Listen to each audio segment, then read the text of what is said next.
कबनूरमधील अतिक्रमण पोलीस बंदोबस्तात काढणार उपसरपंच सुधीर लिगाडे।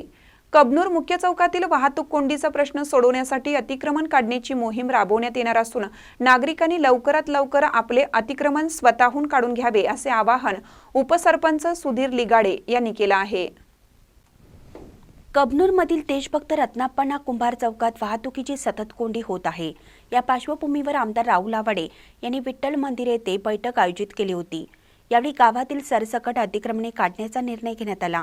त्यास अनुसरून ग्रामपंचायतीने सुमारे 150 मिळकत धारकांना नोटिसा दिल्या आहेत। तसेच वन विभागाकडून झाडे काढण्यास सुरुवात होणार आहे। तसेच महावितरणकडून भूमिगत केबल टाकण्याची प्रक्रिया सुरू आहे। यास प्रतिसाद देत मिळकत धारकांनी स्वतःहून अतिक्रमणे काढून घेण्यास सुरुवात केलेली आहे। उर्वरित अतिक्रमणे पोलीस बंदोबस्तात ग्रामपंचायत प्रशासन काढणार आहे, तरी मिळकत धारकांनी सहकार्य करावं असं आवाहन प्रशासनाच्या वतीनं करण्यात आले आहे। महानकरे न्यूजसाठी टिपू सणतीसह अजित लटके, कबनूर। ताज्या बातम्यांसाठी महानकरेला सबस्क्राइब करा आणि बेल आयकॉनला क्लिक करा।